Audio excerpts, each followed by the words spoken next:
Tras las huellas de la historia, el nuevo canal de Rivers Studio presenta a ustedes.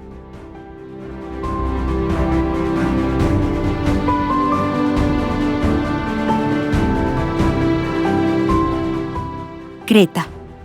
El comienzo de la civilización occidental. En el primer capítulo de esta serie, nos asombramos con los logros de Heinrich Schliemann, al descubrir en Turquía y en Micenas los vestigios que comprobaban la existencia tanto de la ciudad de Troya, como de los eventos que narra Homero en la Ilíada, acaecidos en el año 1200 a.C. Asimismo, descubrimos que a pesar de todos sus esfuerzos, Schliemann no pudo encontrar vestigios de escritura, la prueba que exigían los historiadores de la época, para comprobar la existencia de Troya. En este capítulo, nos fascinaremos con la historia de Arthur Evans, un arqueólogo inglés que siguió muy de cerca los trabajos de Schliemann. La historia cuenta que, en uno de sus viajes a Grecia, paseando por el barrio de Placa, en Atenas, Evans descubrió en las tiendas de artesanías de piezas antiguas, pedazos de arcilla que al parecer contenían restos de escritura. Al preguntarle al dependiente sobre estas piezas, él le respondió que al parecer provenían de Creta. Arthur Evans analizó estas piezas y observó que no se trataba de símbolos de escritura del griego antiguo, sino de una escritura ideográfica más compleja. Es así que, en 1860, Arthur Evans decidió viajar a la isla de Creta, la mayor de las islas griegas situada al sur del país, en el Mediterráneo, en donde muchos decían que había iniciado la historia de Occidente.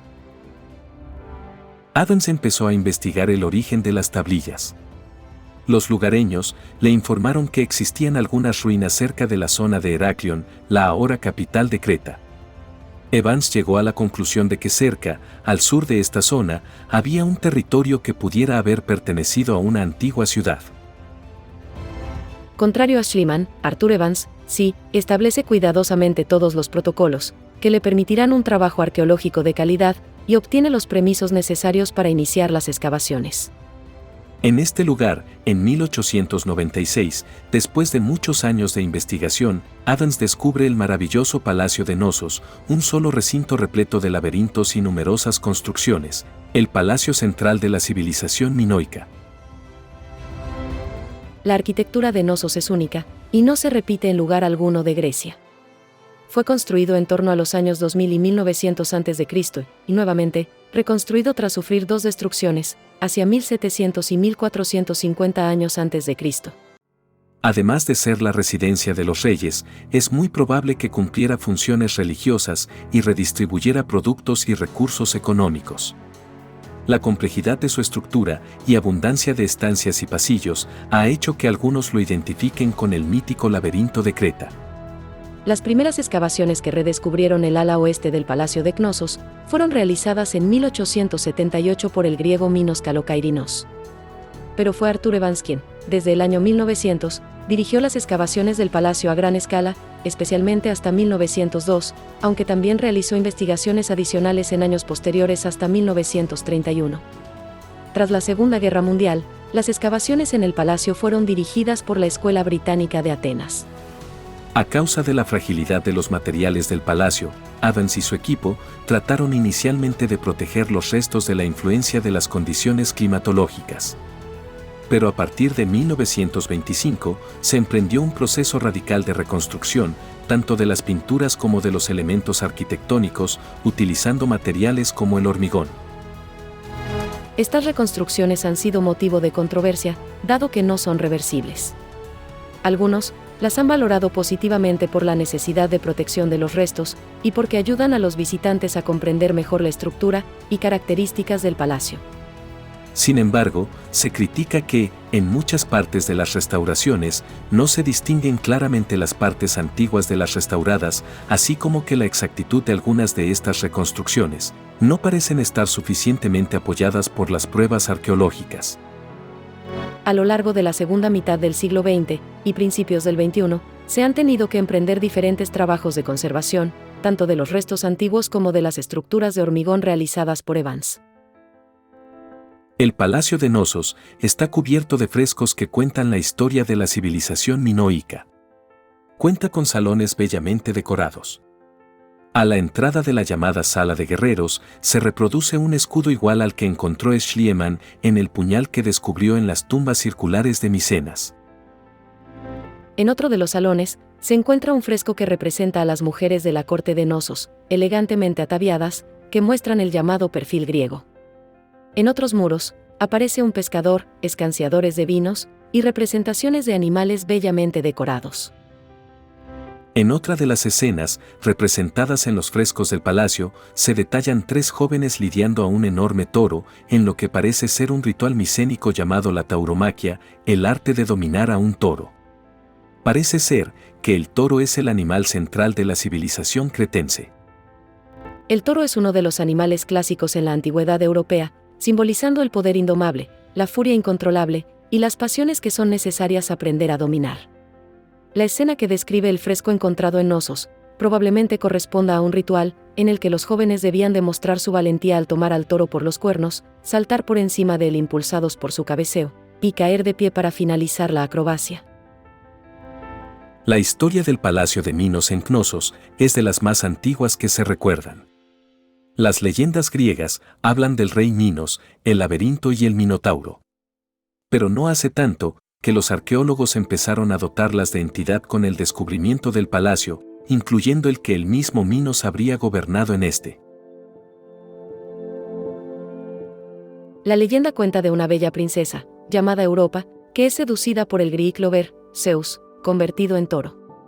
La princesa Europa concibe 3 hijos, Radamantis, Sarpedón y Minos, quien se convierte en el rey de Creta. Cada año, el rey Minos sacrificaba en honor a Zeus al mejor toro de la isla, salvo un año en el que tiene un toro tan bello que decide no hacerlo. Para castigarlo por esta falta, Zeus enloquece a su esposa, la reina Pasífae, la cual se enamora del toro y le pide a Dédalo, quien había construido el palacio de Creta, que le construya un artilugio para poder yacer con el toro. De esta unión, nace un ser mitológico monstruoso, el Minotauro, que era mitad hombre y mitad toro. Este ser debía ser alimentado cada año con 7 vírgenes y 7 jóvenes valerosos de la isla de Creta.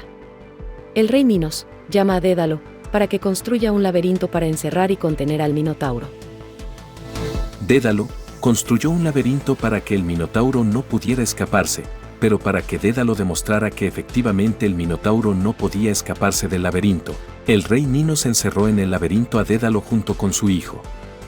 El ingenio de Dédalo, que era todo un ingeniero aeroespacial, construyó unas alas de cera para poder escapar volando junto con su hijo Ícaro.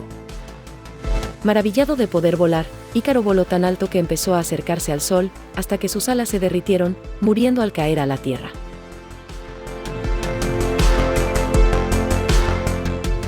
Pero entonces, ¿cómo pudieron eliminar al Minotauro?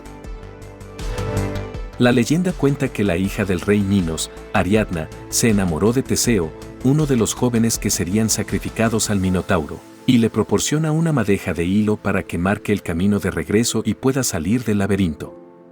También esconde entre sus ropas un puñal para que pueda pelear con el monstruo. Es así como el valeroso Teseo logra acabar con el Minotauro y liberar a la isla de Creta de la terrible maldición que Zeus le había enviado.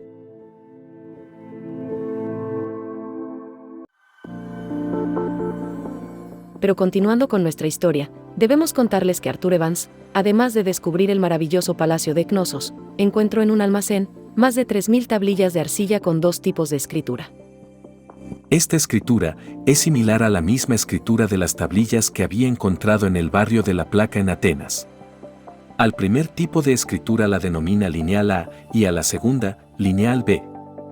Después de varios años de muchos esfuerzos, para tratar de entender el significado de la escritura encontrada en las tablillas, llegó a oídos de Evans que, en un descubrimiento arqueológico realizado en Pylos, Grecia, se encontró el palacio del mítico rey Néstor, uno de los argonautas mencionados por Homero.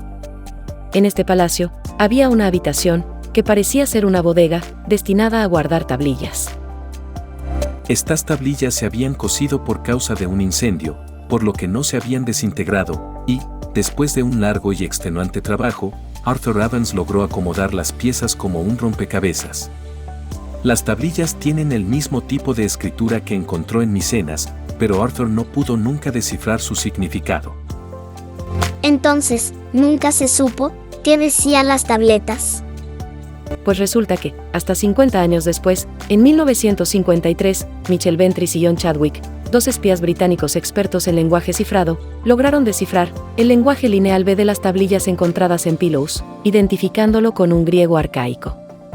En estas tablillas se hablaba de la administración del palacio, esto es, cabezas de ganado, producción de trigo y otros granos, y existencias en los almacenes de la ciudad. Al aplicar este descubrimiento a las tablillas halladas en Micenas, Ventris y Chadwick encontraron que contienen los mismos caracteres, pero que, desafortunadamente, se trata de otro idioma. Es como si tratásemos de entender palabras del español y del inglés o del francés que comparten los mismos caracteres con distintos significados en su escritura. Las tablillas de Pylos demuestran que los griegos tenían escritura en el año 1400 a.C. Entonces, debemos preguntarnos, ¿por qué no se han encontrado escritos originales de la Ilíada o la Odisea, que relatan eventos extraordinarios de una guerra que tuvo lugar 1200 años antes de Cristo? Pero, lo más importante que nos esclarecen estos increíbles descubrimientos arqueológicos es que, el comienzo de la historia, el origen de este nuevo mundo de Occidente, lo encontramos en Creta, 2500 años antes de Cristo, 2000 en el Palacio de Knossos, y su esplendor entre el 2000 y el 1600, cuando conquistan a la Hélade, la Grecia continental y las islas del mar Egeo. Como cultura dominante, los cretenses traspasan a toda la Hélade, parte de su cultura, parte de su religiosidad y de su culto al toro. Y les heredan su escritura, aun cuando no el mismo idioma. La civilización cretense es madre de la civilización griega y de la cultura occidental. En este capítulo, los hemos llevado a desenterrar palacios, a descubrir y ordenar mitos, a fascinarnos descubriendo los orígenes de la escritura occidental, lo que, desde luego, nos lleva a hacernos más preguntas. Los invitamos a que nos acompañen en el próximo capítulo de esta serie, para continuar descubriendo las huellas de la fascinante historia de los griegos y de la civilización occidental. Quizá, podremos encontrar nuevas claves en la Ilíada, la fascinante obra en la que Homero nos cuenta cómo los dioses del Olimpo llevan a los humanos a padecer las más sublimes pasiones.